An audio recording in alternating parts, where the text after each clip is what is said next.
qui va recommander notre réunion au Seigneur. Frère Pierre, vous êtes disposé? Oui. Amen, allez-y. Seigneur Jésus, aujourd'hui, on a encore besoin de que tu m'accompagnes dans les réponses face aux questionnements que l'on a dans la vie. Puis tu as toujours les réponses, donc nous te demandons de nous accompagner, de nous garder de toi dans cette réunion, afin que l'on puisse être unis à toi et de l'été, puis se faire naturel dans le nom d'être dirigé. Bienvenue à tous les questions. Amen. Merci. La connexion nous dérange un peu, mais ça va aller. Aujourd'hui, donc, mes frères, déjà, je vous salue dans le nom de Jésus. Je sais que par la grâce de Dieu, chacun de nous a passé une bonne semaine.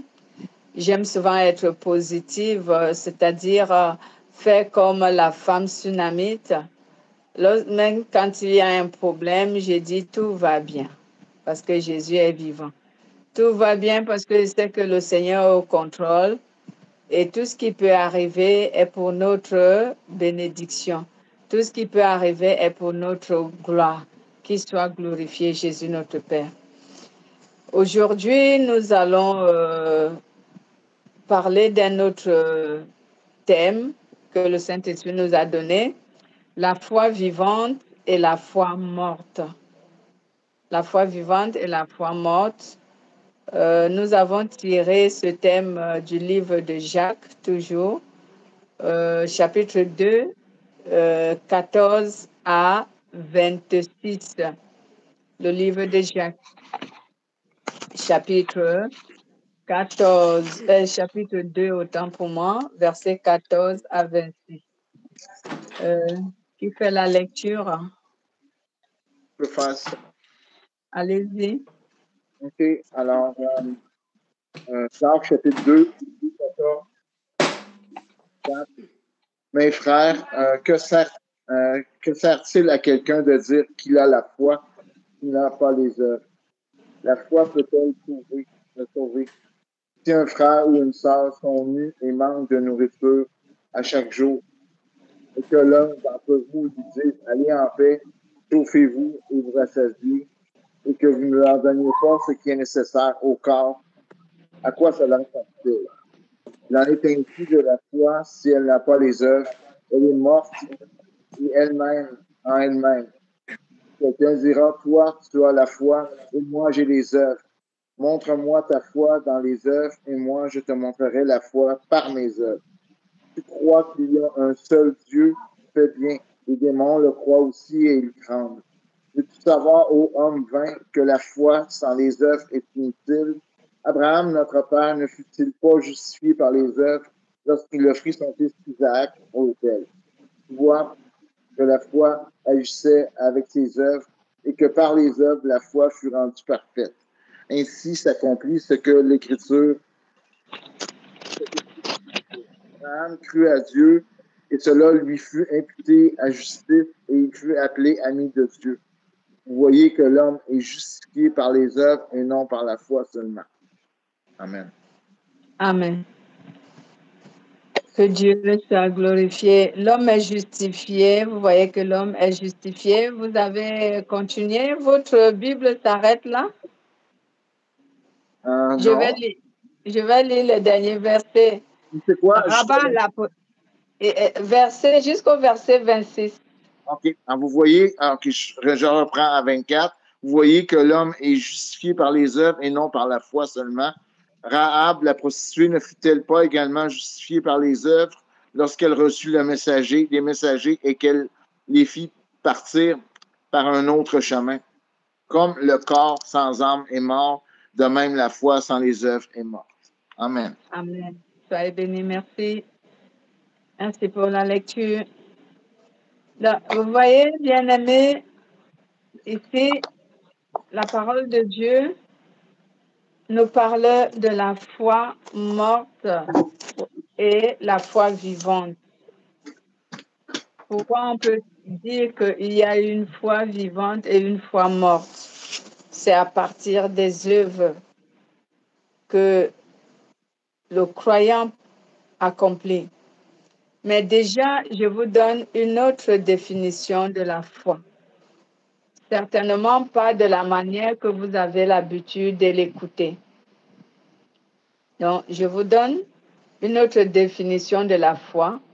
Certainement pas la définition qui est écrite dans Hébreux chapitre 11, que tout le monde connaît. Mais je vous donne une autre définition de la foi dont je pense être ici une définition un peu plus profonde. La foi est une vertu.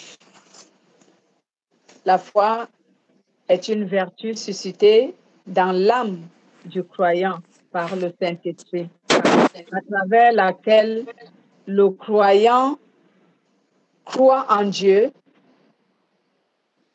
en tout ce que Dieu dit et en tout ce que Dieu fait. Donc, la foi est donc une vertu qui est suscitée par le Saint-Esprit dans le cœur du chrétien, dans l'âme du chrétien. Et à travers cette foi, le chrétien croit en tout ce que Dieu dit, en tout ce que Dieu fait. Il croit en Dieu, il croit en tout ce que Dieu dit et il croit en tout ce que Dieu fait. En fait, c'est ça la véritable foi. C'est le Saint-Esprit qui suscite la foi dans l'âme du chrétien. Pourquoi dans l'âme? Parce que l'âme d'un être humain est remplie des émotions. Nous avons appris cela.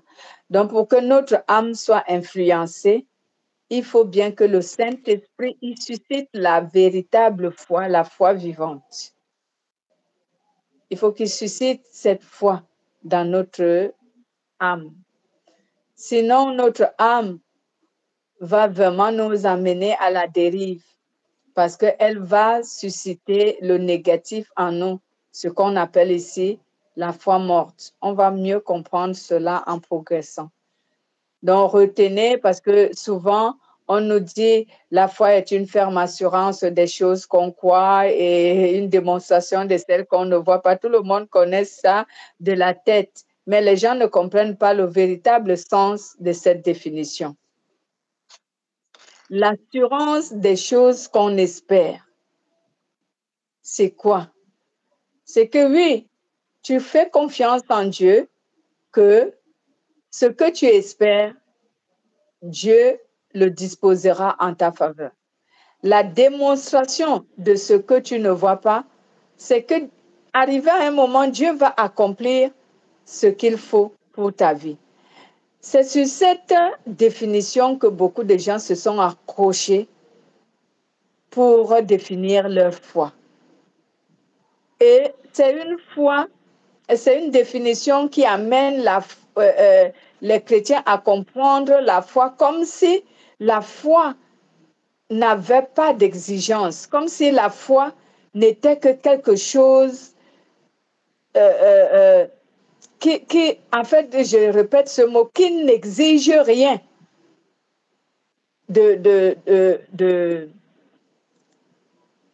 qui n'exige rien à appliquer, mais qui reçoit tout simplement, en fait.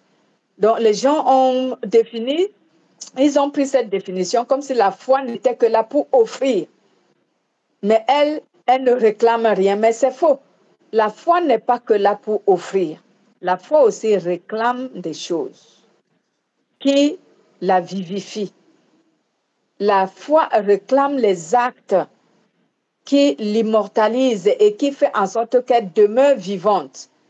Mais lorsque tu restes juste sur cette définition, à quoi que la foi est une ferme assurance des choses qu'on espère et une démonstration de celles qu'on ne voit pas, alors tu vois la foi comme étant une puissance ou une vertu qui n'exige rien, mais qui est juste là pour nous offrir. Non, la foi, elle offre les choses aux gens. Oui, Mais la foi, elle doit être nourrie. Si ta foi n'est pas nourrie, elle ne pourra même rien t'offrir. Je suis même désolée. Elle ne va rien t'offrir.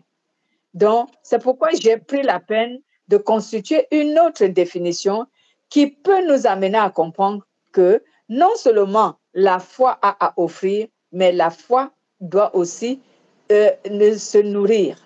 Et c'est là l'exigence de la foi. On doit nourrir notre foi. Voici pourquoi j'ai dit que la foi est une vertu qui est suscitée dans l'âme du croyant par le Saint-Esprit. Et à travers cette foi, le croyant a foi. Il croit en tout ce que Dieu dit et il croit en tout ce que Dieu fait. Et il s'applique à faire ce que Dieu lui recommande. Donc ici, qu'est-ce que la foi réclame pour se nourrir? Ce que la foi réclame pour se nourrir, c'est la justice, l'amour et la sainteté. C'est avec ces vertus qu'on nourrit la foi pour que notre foi soit vivante et demeure vivante. C'est pourquoi le Saint-Esprit, aujourd'hui, veut donc nous faire comprendre ce que c'est que la foi vivante et la foi morte. Donc, il existe donc deux formes de foi chez les chrétiens, chez les croyants. Il y a la foi vivante et il y a la foi morte. La foi vivante, c'est celle qui ne s'attend pas seulement à recevoir, qui ne s'attend pas seulement à recevoir ce que Dieu offre. Mais cette foi, c'est la foi qui se nourrit. C'est elle qui est la foi vivante. On appelle cette foi la foi active. Elle est active. Donc, si je peux définir la foi vivante ici est une foi active qui accomplit la volonté de Dieu. C'est une foi qui accomplit la justice, l'amour et la sainteté. Donc, quand tu as la foi qui est vivante, ou encore, si je peux utiliser un autre terme, si tu veux que ta foi soit vivante, il faut la nourrir en pratiquant la justice, l'amour et la sainteté. Et là, ta foi sera nourrie. Elle sera entretenue, si je peux utiliser un autre mot. Ta foi sera entretenue. Mais si nous attendons tout simplement à ce que la foi que nous avons doit tout simplement nous offrir ce que nous attendons d'elle, notre foi sera morte. Comment nous attendons, le chrétien attend que la foi lui offre ce qu'il veut? C'est la manière que j'ai défini la foi sur Hébreu. Une ferme assurance, des choses qu'on espère. Qu'est-ce que les hommes espèrent même en plus sur cette terre? Que Dieu résolve tous leurs problèmes. C'est sur ça que les hommes ont placé leur foi. C'est pour cela que moi j'ai qualifié cette foi, excusez-moi de peut-être la dureté de mes paroles, j'ai qualifié cette foi d'une foi éphémère. Elle est inutile. Elle ne sert à rien. C'est une foi égoïste où nous attendons tout simplement que Dieu fasse des choses pour nous. Ouais, et c'est ce que les prédicateurs ont choisi comme foi à présenter aux chrétiens aujourd'hui, où tu rencontres un chrétien, oh j'ai la foi, Dieu va faire. Mais tu as la foi, Dieu va faire. Tu nourris ta foi avec quoi? Tu entretiens ta foi avec quoi? Tu n'entretiens pas ta foi, elle est morte. Donc, Dieu ne pourra rien faire de cette foi, elle est inutile. Elle est inutile. La foi, c'est pour cela que Jacques dit ici, la foi sans les œuvres, elle est morte. Elle est inutile. Elle ne produit rien. Vous savez, la parole de Dieu, elle est complémentaire. Ne voyez pas un seul verset de la Bible et vous croyez que le seul verset de la Bible vous dit toute la vérité. Non. Pour comprendre la parole de Dieu, il faut prendre plusieurs versets bibliques qui se complètent pour que tu connaisses la vérité vraiment à la lumière de la parole de Dieu. Parce que la définition de la foi sur Hébreu, elle n'est pas complète. Elle se complète avec le livre de Jacques. Au chapitre 2. Elle n'est pas complète. Parce que si l'on te dit tout simplement, la foi est une ferme assurance des choses qu'on espère et une démonstration de celles qu'il ne voit pas, tu vas te limiter à croire que la foi n'a que pour devoir d'offrir. Tu vas ignorer que la foi doit s'entretenir pour qu'elle soit capable d'offrir. Parce que si ta foi n'est pas entretenue, elle ne peut rien t'offrir.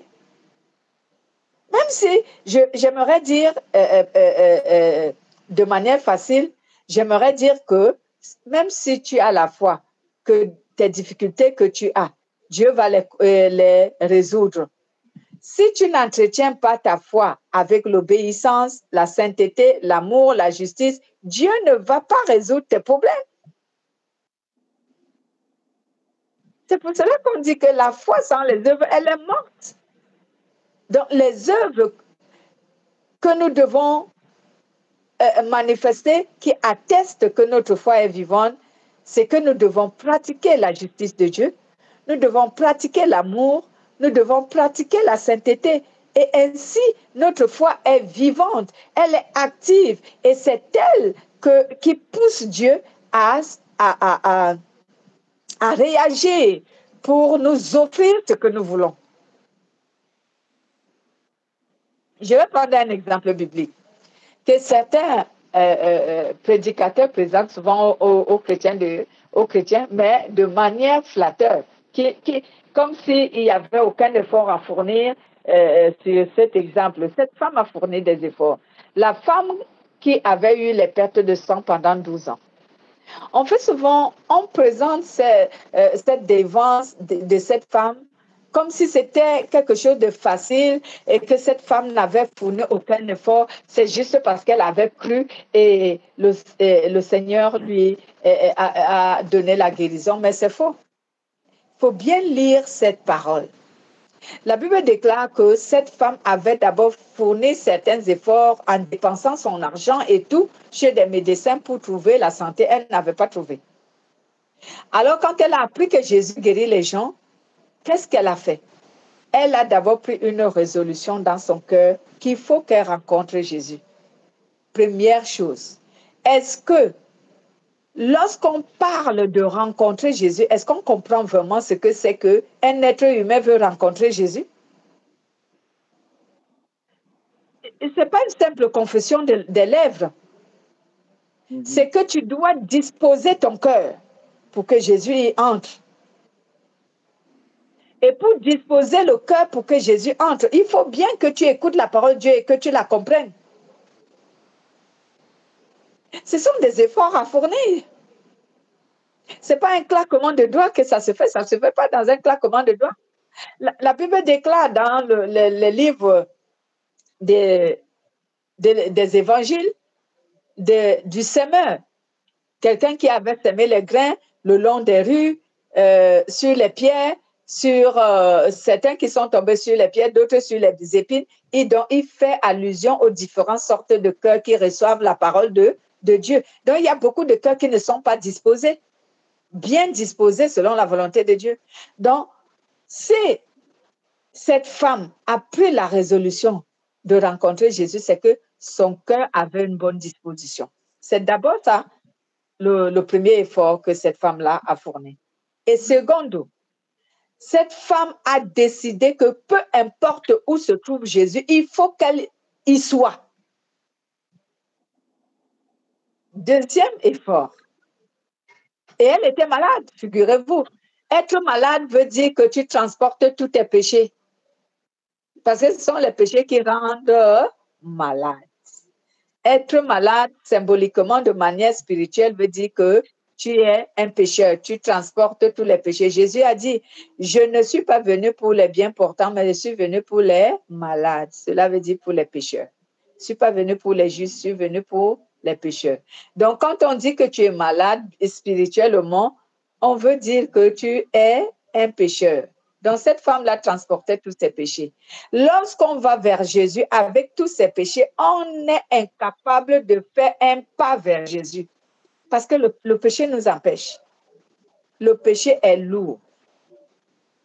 Mais cette femme a fourni dans les efforts pour s'approcher de Jésus. Et ces efforts veulent dire quoi? Parce que la Bible dit que cette femme, elle a faufilé parmi la foule qui couvrait Jésus. Et elle disait dans son cœur, si je réussis seulement à toucher même le bout du vêtement de Jésus, je serai guérie. Que veut dire ces efforts? Ces efforts, à la lumière de la parole de Dieu et de manière spirituelle, c'est que cette femme-là s'était vraiment repentie. Elle s'est repentie de tout son cœur de ses péchés. Pour pouvoir s'approcher de Jésus, il faut que tu te repens. Amen. Pour pouvoir s'approcher de Dieu, il faut que tu te repens. Parce que les péchés empêchent les hommes de se tourner vers Dieu. Donc, pour se tourner vers Dieu, c'est par la repentance. On ne retourne pas vers Dieu, on ne tourne pas vers Dieu ou on ne va pas vers Dieu sans la repentance. C'est ainsi que s'explique à la lumière de la parole de Dieu dans toute la vérité, c'est cette histoire de guérison de cette femme. Mais on le donne aux gens comme si ça a été du gâteau. La repentance n'a jamais été facile pour beaucoup. Pourquoi? Parce que la repentance n'est pas une simple confession de péché. La repentance est l'abandon du péché. Amen. Donc, cette femme-là a abandonné son péché. Et c'est ce qui a permis à cette femme de s'approcher de Jésus. C'est ce qui a permis à cette femme d'arriver à faufiler au milieu des hommes jusqu'à aller. Voyez-vous, une personne qui est malade et il y a une foule écrasante. Vous-même écoutez très bien cette histoire. Une personne qui est malade et il y a une foule écrasante qui empêche même les personnes bien portantes de s'approcher devant. Mais elle, qui était malade, elle est arrivée à le faire. Vous croyez que, est-ce que ce n'est qu'une histoire simple? Non. Jésus parlait en parabole, c'est un symbole. Cet effort veut dire que cette femme s'est repentie. Elle a abandonné tout son péché. Et en abandonnant tout son péché, cela a permis à ce qu'elle s'approche de Jésus. Et quand Jésus a vu sa souffrance, Jésus lui a dit, femme, ta foi t'a sauvée. C'est ce que cela veut dire. Mais souvent, on raconte ça aux chrétiens comme si c'était des efforts et ils voient seulement des efforts de quelqu'un qui faufile entre la foule, qui a quitté sa maison, qui a dit, il faut que j'aille là où on fait les miracles, dès que j'arrive, je vais guérir. Et c'est ce que beaucoup font. Quand on leur dit, un prophète arrive telle place, il a la puissance, il guérit les gens, quelqu'un dit, même si je marche sur un fauteuil roulant, dès que j'arrive là-bas, le prophète va prier pour moi, je vais guérir. Franchement, réfléchissons un peu. Tu es sur ton lit. Tu as beaucoup de péchés dans ton cœur là. Le cœur est sale, il n'est pas disposé. Et tu penses que le véritable Dieu qui guérit les gens, qui s'appelle le Saint-Esprit, tu vas te présenter là avec tous tes péchés. L'homme de Dieu va seulement dire, guéris là-bas au nom de Jésus, tu guéris. Mais arrêtons le cinéma. C'est faux. Ce n'est pas Dieu. Est-ce que je dis ici que Dieu n'est pas puissant? Non, il est le plus puissant de tous ces êtres. Mais il ne fonctionne pas comme ça. C'est ce que je veux dire. Dieu ne fonctionne pas comme ça. C'est le mensonge. Tu peux être chez toi. Je n'interdis pas aux gens d'aller voir leurs prophètes et tout. C'est leur problème. Ça les regarde. S'ils pensent que les visions et les prophéties vont leur donner quoi, ça les regarde. Moi, je ne crois pas aux prophéties, aux machins. Est-ce que je dis que je ne crois pas à la parole de Dieu? Non, je suis la première à croire à toute la parole de Dieu, de la Genèse à l'Apocalypse. Mais moi, c'est d'aventuriers, les 10 heures de bonne aventure et tout. Je ne suis pas avec eux. Je ne suis pas avec eux. Je suis pas d'accord avec ce qu'ils font. Mais ils sont libres. Dieu nous a donné le libre arbitre. Chacun fait ce qu'il veut. On rendra tous les comptes à Dieu au moment venu. Mais vraiment, ça me fait de la peine de voir les gens qui ont une foi morte et qui placent leur foi sur leur foi est fondée sur les choses éphémères, sur les choses vaines. Et c'est ça la foi morte. Donc, ces personnes se disent que je prends mon sac, je m'en vais à l'église, rencontrer ce prophète-là, rencontrer ce faiseur de miracles-là, et il va prier pour moi et Dieu va agir. Tu crois que Dieu ne va pas agir si tu pries tout seul dans ta chambre en te repentant sincèrement? C'est qu'en abandonnant ton péché, en vidant ton cœur, tu le vides. Tu sors de tout ton cœur la saleté que Dieu voit dans ton cœur. Tu la sors. Hein?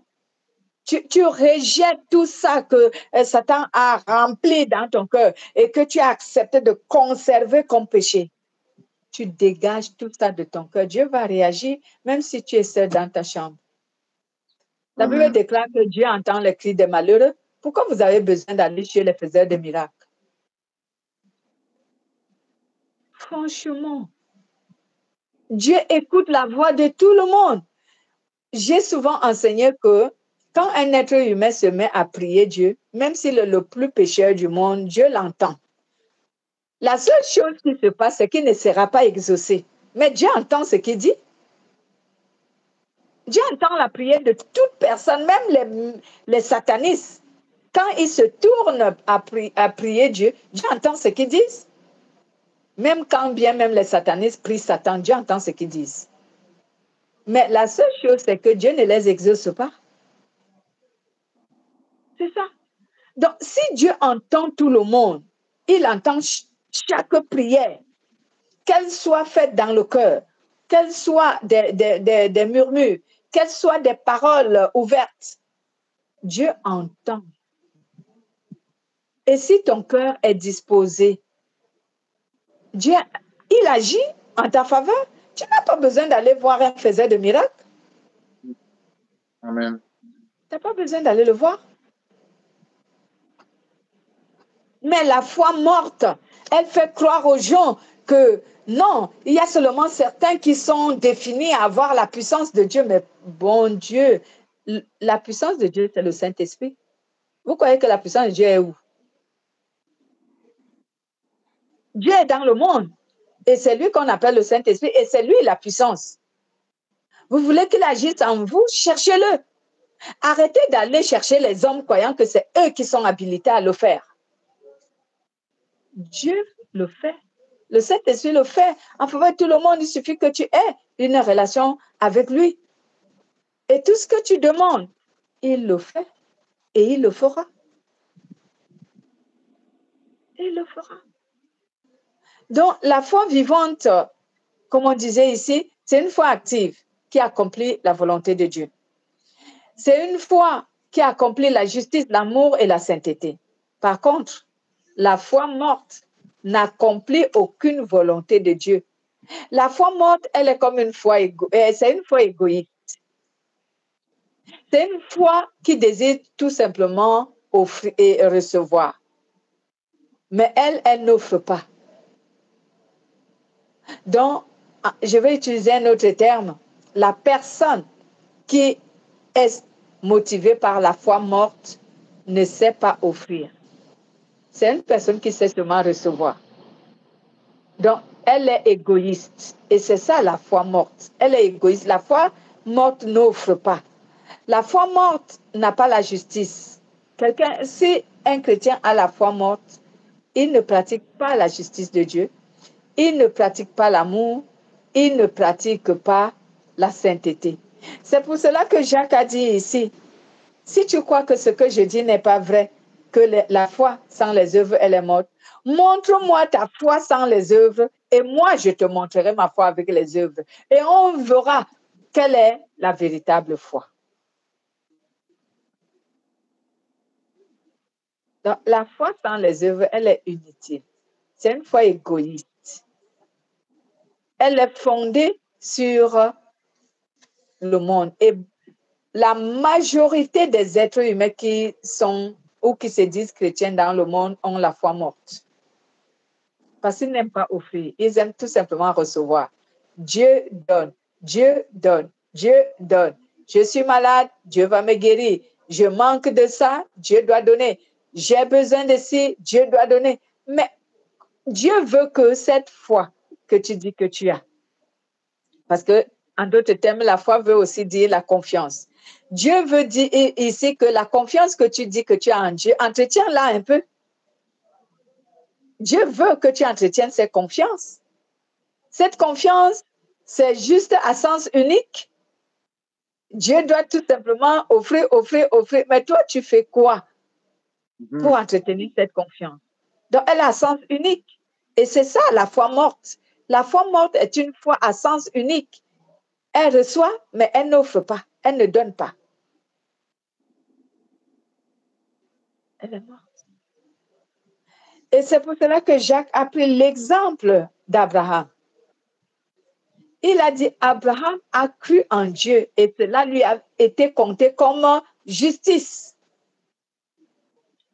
C'est que Abraham a offert à Dieu. On a même pris l'exemple de l'offrande d'Isaac qui devait aller offrir à l'autel. Abraham a offert à Dieu. Qui vous a dit qu'avoir la foi, c'est juste recevoir, mais ne jamais offrir? Qui nous a fait connaître qu'une foi, elle n'a pas besoin d'être entretenue. C'est juste qu'elle doit tout simplement produire tout ce que nous voulons. Non. Non. La foi d'un chrétien a besoin d'être entretenue par la justice qu'il pratique, par l'amour qu'il pratique, par la sainteté qu'il pratique. C'est ce qui entretient sa foi et fait en sorte qu'il soit en bon terme avec Dieu et ainsi sa foi est vivante. Tout ce qu'il demande, cela est accompli. La Bible déclare toujours dans le livre de Jacques que la prière fervente du juste a une grande efficacité. On dit quoi? La prière, quoi? Fervente. De qui? Du juste. On n'a pas dit que la prière fervente de tout homme. On a dit la prière fervente du juste. Et le juste, c'est qui? Le juste, c'est celui qui est habité par le Saint-Esprit. Le juste, c'est celui qui pratique la justice, l'amour et la sainteté. C'est lui qui est considéré par Dieu comme étant juste. Si toi, tu n'es que quelqu'un qui confesse la foi des lèvres, moi j'ai la foi, je fais confiance en Dieu, mais tu ne fais rien pour entretenir cette foi, alors je ne crois pas que ta prière accomplira quelque chose. Elle n'accomplira rien. Elle n'accomplira rien. C'est pour cela que beaucoup de chrétiens, malgré qu'ils disent j'ai la foi en Dieu, mais leur foi est inutile, elle ne produit rien. C'est pourquoi la Bible dit dans le livre d'Hébreux au chapitre 11, verset 6, que lorsque tu veux t'approcher de Dieu, il faut bien te rassurer que tu as une foi vivante. Alors on peut lire ce verset, Hébreux 11, 6.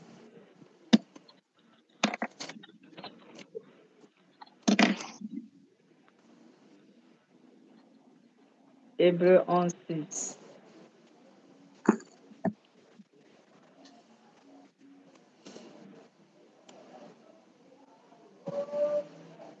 Vous êtes à la page? Oui, je suis là. Allez-y. Une page collée. 11, 6, Hébreux 11, 6, or, sans la foi, il est impossible de lui être agréable, car il faut que celui qui s'approche de Dieu croit que Dieu existe. Il est le rémunérateur de ceux qui le cherchent. Amen. La Bible dit, oh, sans la foi, il est impossible de plaire à Dieu. Il s'agit de quelle foi?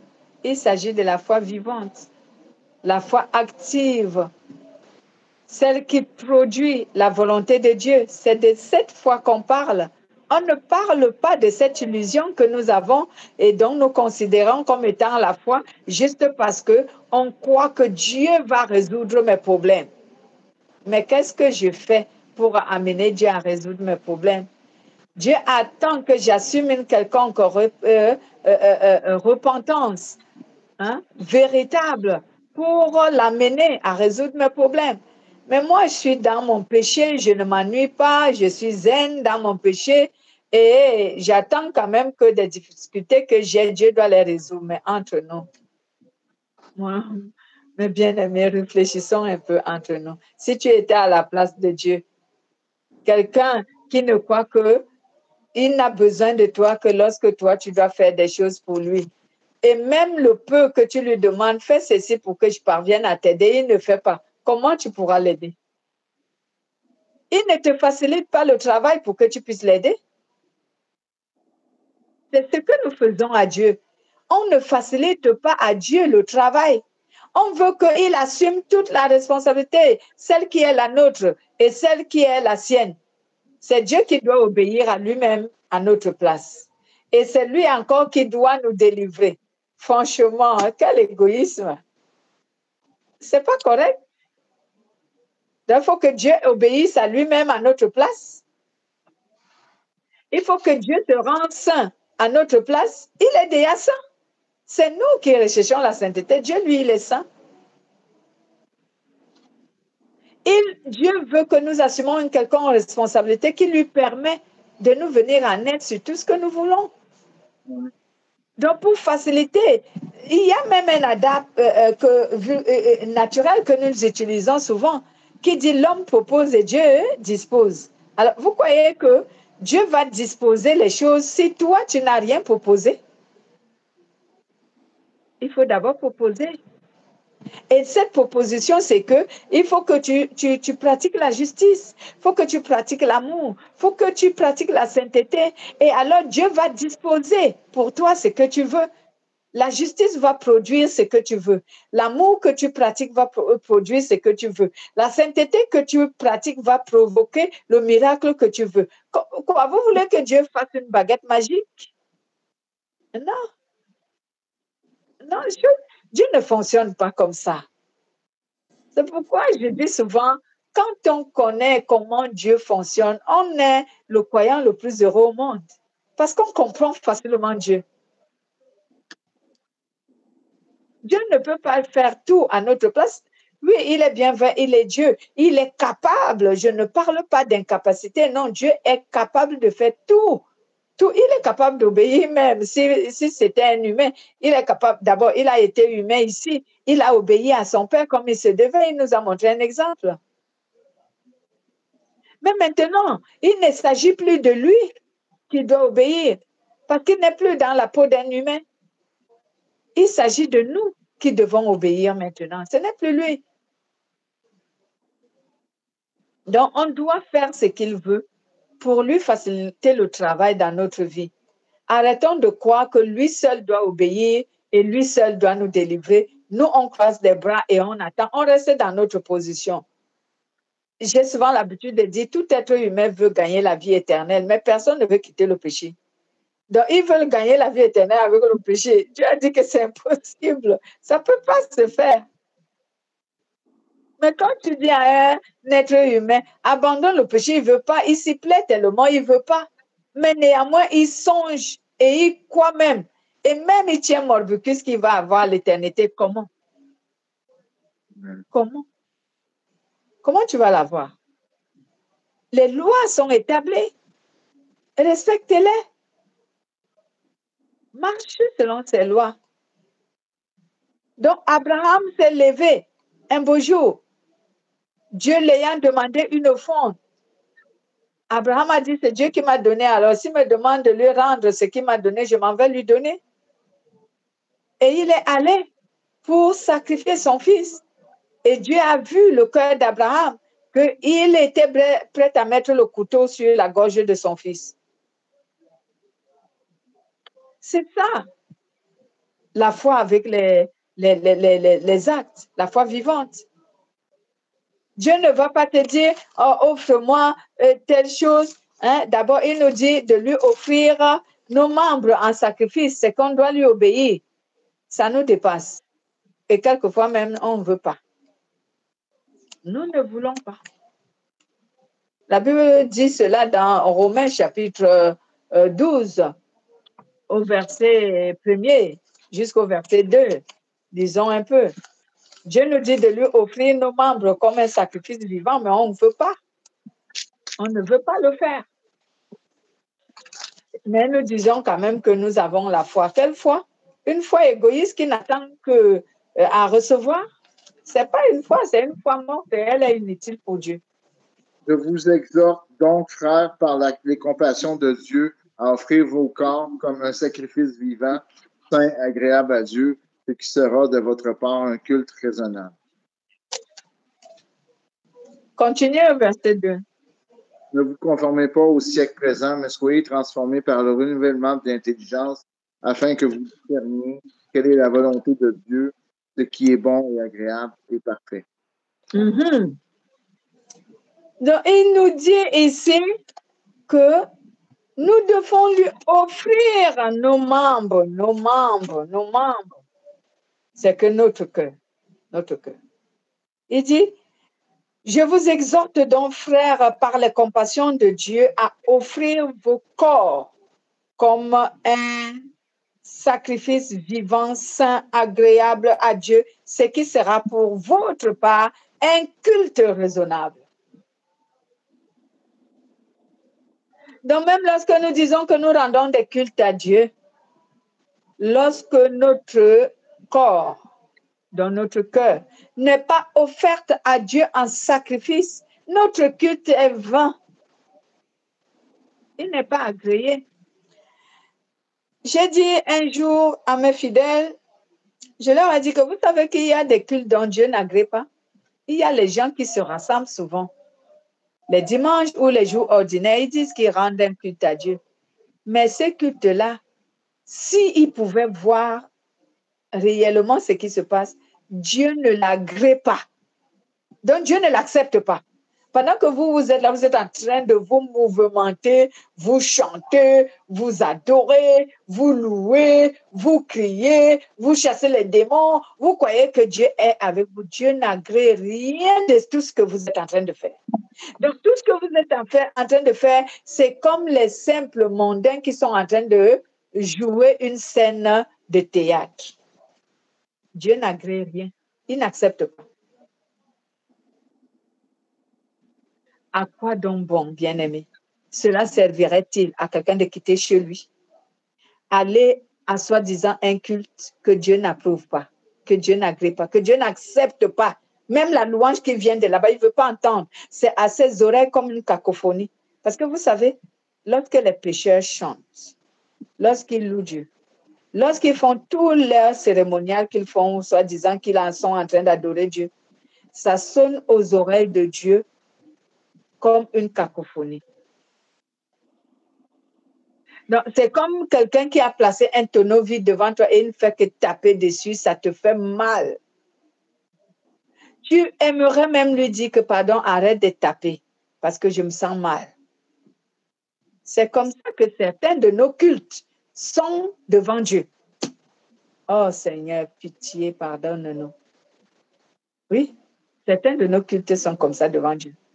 Nous, on est là tout joyeux, croyant que Dieu approuve, alors qu'il n'approuve absolument rien.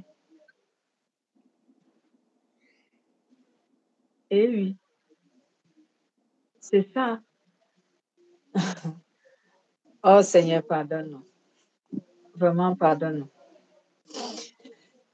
Non, Abraham a obéi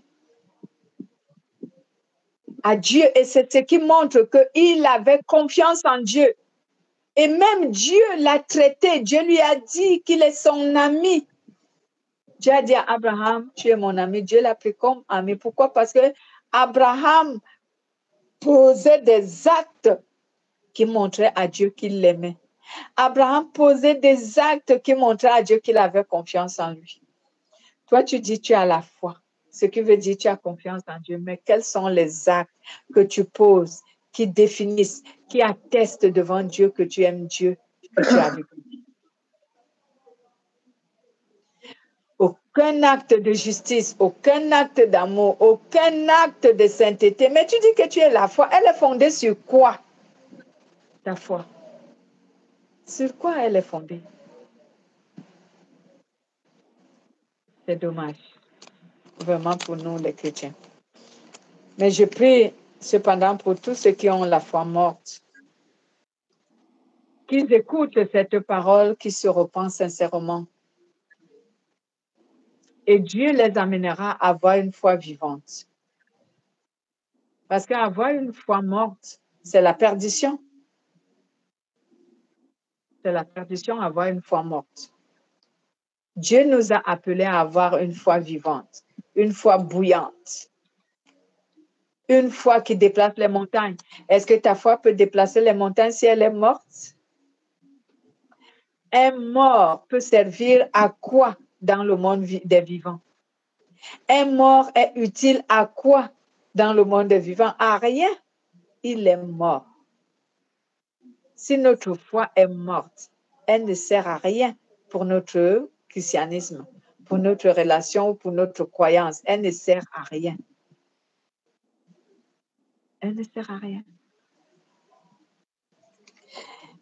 Jacques a parlé également de la femme, cette femme, Rahab, qui avait cru en Dieu.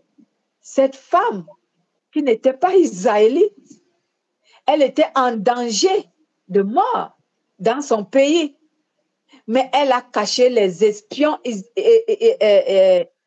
israélites dans sa maison. Quand les soldats sont venus, lui ont demandé, est-ce que tu n'as pas vu ces gens-là passer? Il dit, j'ignore ce que vous dites. Mais parce que le Saint-Esprit avait mis à son cœur que ces gens-là sont de moi et protège-les. Ils sont allés se cacher dans sa maison.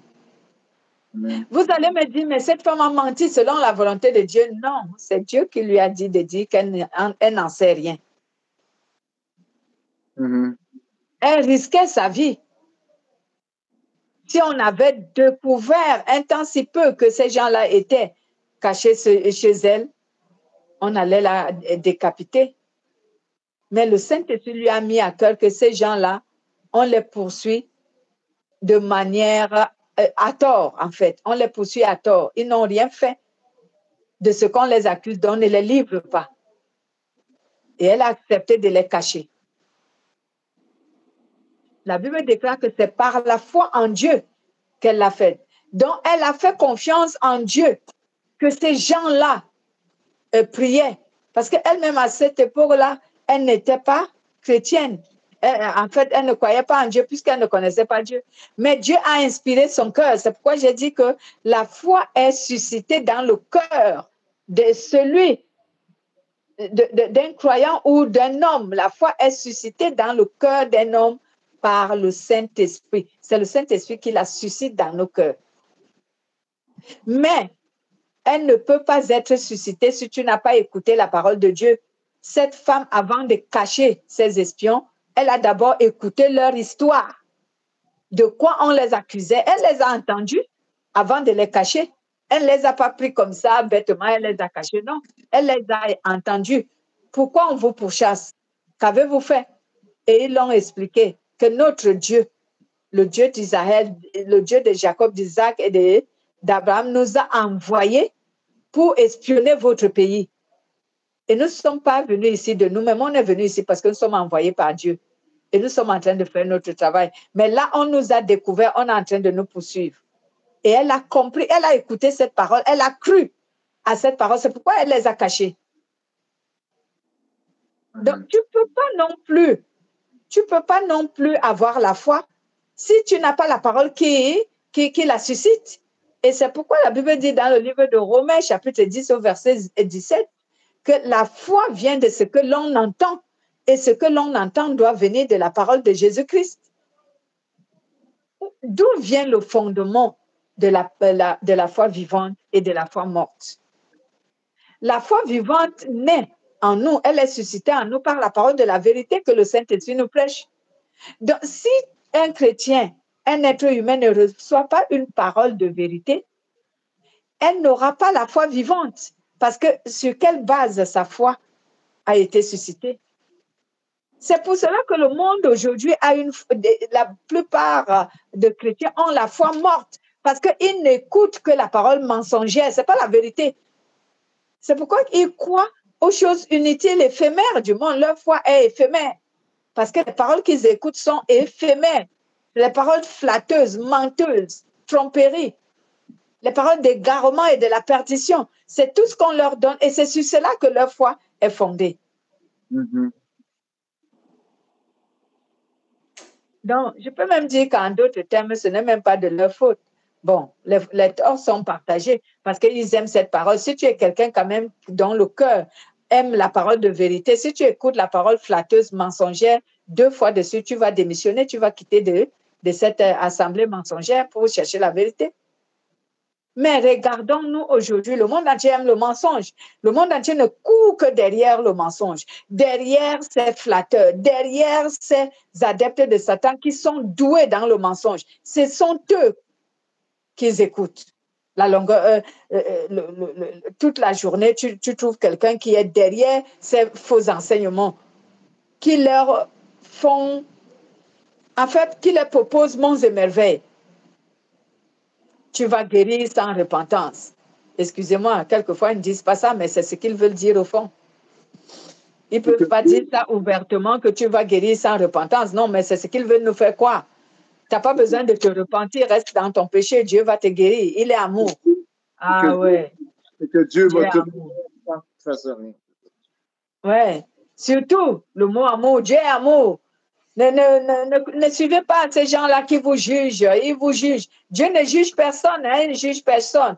Et il aime tout le monde. Ne vous inquiétez pas. Il va agir. Il est amour. Reste là dans ton péché. Dieu va agir. Oh, ce sont ce genre de prédicateurs que tout le monde accourt derrière eux. Tous les humains accourent derrière ce genre de prédication. Parce qu'ils n'ont pas d'effort à fournir. On ne leur impose pas un effort. Mais lorsque tu les imposes un effort, Dieu dit, non, il n'y a pas de contrepartie. Il faut que tu sortes de ton péché pour que lui il fasse ça. Oh non, Dieu ne peut pas m'exiger ça. Il est quand même amour. Je n'ai pas besoin de faire telle chose pour que Dieu réagisse dans ma vie. Mais si, je vais vous amener toujours dans l'histoire d'Abraham. Allons dans Romains chapitre 4. Romains chapitre 4. Comme nous pensons que Dieu donne tout cadeau, moi, j'ai souvent enseigné aux gens que la seule chose que Dieu nous a donné cadeau, c'est le salut. Le reste, là, Dieu ne le donne pas cadeau. Il y a de l'échange. Tu travailles et tu as un salaire. Romains chapitre 4, excusez-moi, je vais vous donner les versets que vous devez lire. On ne va pas tout lire.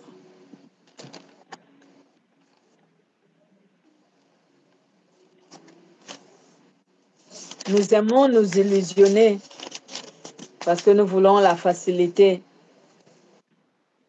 Lisons à partir du verset 4. À partir du verset 4. À celui qui fait une œuvre, le salaire est imputé comme une grâce, mais comme une chose due. Et à celui qui ne fait point d'œuvre, mais qui croit en celui qui justifie l'impie, sa foi lui est imputée à justice. De même, arrêtons-nous là. Merci, arrêtons-nous là. Le verset 4 nous dit, celui qui travaille reçoit un salaire. Ce salaire ne lui est pas compté comme un don gratuit. Donc, celui qui travaille a un salaire. Et ce salaire ne lui est pas compté comme un don gratuit. La Bible dit ici, il lui est dû. Donc, cela lui est compté comme mérite. Okay. Donc, comme nous, on croit que Dieu nous donne tout parce qu'il a amour, on n'a pas d'effort à fournir, juste comme il nous aime beaucoup. Moi, je dis souvent aux gens, ce que Dieu nous a donné sans qu'on ne fournisse aucun effort, c'est le salut. C'est la seule chose que Dieu a donnée sans que l'être humain ne fournisse aucun effort. Du reste, pour l'obtenir, tu dois fournir des efforts. Tu veux obtenir la vie éternelle, tu dois fournir des efforts. Tu veux que Dieu intervienne dans ta vie, tu dois obéir. Sinon, c'est Satan qui va intervenir. Eh oui, arrêtons de croire que tout est cadeau. Tout n'est pas cadeau avec Dieu. Non, tout n'est pas cadeau. Il nous a donné un cadeau, c'est le salut. Et le salut qu'il nous a donné comme cadeau nous projette dans toutes sortes de bénédictions que nous voulons. Mais maintenant, à une condition, faire ce que la volonté de Dieu nous recommande. Donc, cette femme a été justifiée, elle aussi, de même que Abraham. Pourquoi? Parce qu'elle aussi, après avoir écouté la parole, elle a fait confiance à ce Dieu que ces gens-là lui présentaient. Et elle les a cachés. Donc, elle a posé les actes de justice et d'amour. Toi, tu dis que tu as la foi. Quels sont les actes d'amour que tu poses? Quels sont les actes de justice que tu poses? Quels sont les actes de sainteté que tu poses? Où est l'obéissance à Dieu? C'est où? Ta foi. Une foi sans obéissance, elle est morte. Elle n'a pas d'utilité. C'est ce que le Seigneur voulait nous enseigner aujourd'hui. Y aurait-il des questions? C'est un tellement dit. Amen. Voilà. Prions donc pour clôturer notre réunion. Éternel Dieu Tout-Puissant, au nom de Jésus, nous te rendons toute la grâce et la gloire. Merci de nous avoir parlé de la foi morte et la foi vivante. Nous savons maintenant que nous devons rechercher la foi vivante. Seigneur, en accomplissant les actes de justice, les actes d'amour et les actes de sainteté. Pardonne-nous, longtemps nous avons marché avec la foi morte, qui est une foi égoïste, où nous attendions seulement que toi tu agisses, mais on ne faisait rien, ô Père éternel, pour nourrir notre foi et pour te faciliter le travail dans notre vie. Aujourd'hui, nous l'avons compris et nous savons que désormais, nous allons tous rechercher la foi vivante pour être vraiment en harmonie avec toi et accomplir tout ce que tu nous demandes dans ta parole. Que toute la gloire et l'honneur te reviennent, Jésus. Amen. Amen. Amen.